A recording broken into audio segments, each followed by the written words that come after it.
Another thing I wanted to ask you about, Guy, before we move on, you mentioned XR and how it was moving, and then all of a sudden COVID occurred, and then basically nothing. Mm. Nothing. And I know you've been involved with it yourself. You've been part of the protests and whatnot. Um, do you think that people just got tired in XR, or they just didn't have enough victories that it didn't progress and snowball? The original concept behind the Extinction Rebellion was it wasn't supposed to be just another protest group. It had the objective of the action that I came to in London in 2019, in October 2019, was to raise enough people to gridlock the capital for a fortnight. That was the plan, because the evidence of radical political change, the scientific historical evidence of radical political change over the previous 200 years, had showed that if you could gridlock the capital for 2 weeks, that would be sufficient to actually force the elite into a position of chaos and then eventual submission to the demands. So, but they simply couldn't raise enough people for that. So that was the scale of what they were trying to do, right?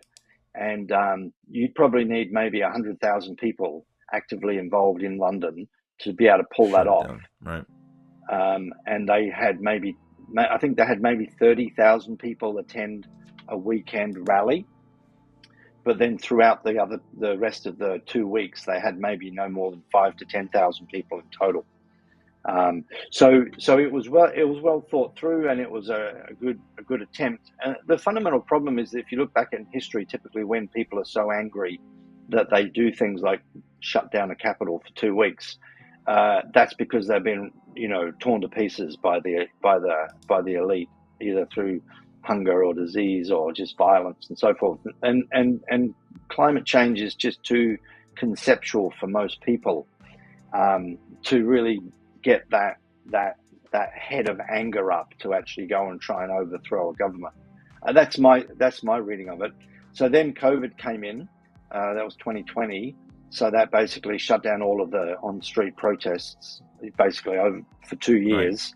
Right. And then time passed. What happened subsequent to COVID in the United Kingdom was the same sort of broader mentality of Extinction Rebellion morphed into these new groups. One was called Just Stop Oil. Another one was called Insulate Britain. And they had much more focused goals than this broader sort of let's overthrow the government and instill these three demands. So Just Stop Oil's demand was basically saying to the government, just stop issuing new oil licenses. That's what the demand was. And they were really, really savvy with their marketing and their campaigns. They do things like they'd run out onto like these major football matches, and they'd be wearing their orange T-shirts with the funny logo, and they'd have like orange flares or something like that. The orange was their signature color. The most famous of the actions was this girl called Phoebe Plummer, and her friend went into like the Tate Museum of Modern Art or wherever it was in London, and threw a can of orange tomato soup on the Perspex screen that covered a Van Gogh.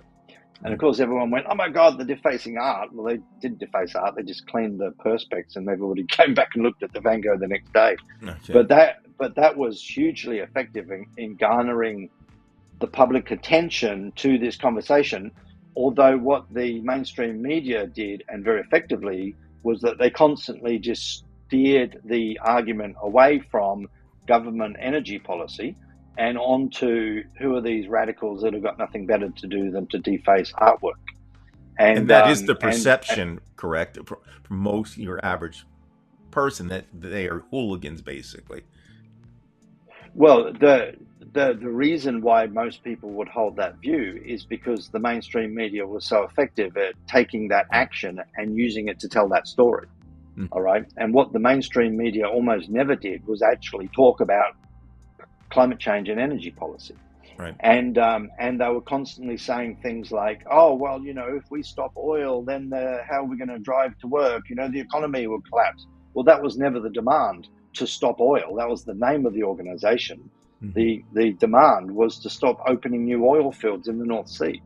And so the mainstream media was an effective misinformation tool on behalf of the elite, if you like. But having said that, Just Stop Oil, because the mainstream media want the Just Stop Oil people in their studio, right? Because they've got to, because that's how they demonstrate the legitimacy of their argument, is they actually get Just Stop Oil people in there. And some of these spokespeople that they had going into these TV studios in the United Kingdom were really, really, really sophisticated and used the opportunity to get their message across to the 7, 10, whatever it was, million people watching the TV show. And both of those campaign groups, Insulate Britain, which is about insulating Great Britain's homes, and Just Stop Oil, about stopping the expansion of oil permits, were both very successful in getting the public's attention and occasionally getting one of their agents into the film studios, the TV studios, to actually communicate directly to the public. And Insulate Britain was famous for its campaigns of having maybe 20 people would actually bring the M25 motorway to a halt for 6 hours at a time. Just incredible, like disruptive, and that the mainstream media has to cover that, right? And this is kind of like this increasing sophistication of the protest movement as an agent that's trying to draw attention to the fact that the elite is basically sending us to our extinction. Basically, they're not out there. Like, the elite aren't sitting around saying, let's kill off 50 million people. Right. The elite are saying, let's make money from fossil fuels. Right. They're not, it's not entering their mind, that type of thinking. They're not, they're looking out for themselves. The end result, incidentally, will be that all those people will die, but that's not on the company agenda at the time for the board meeting. So we're not even paying attention to it. We're just focused on the expansion plans.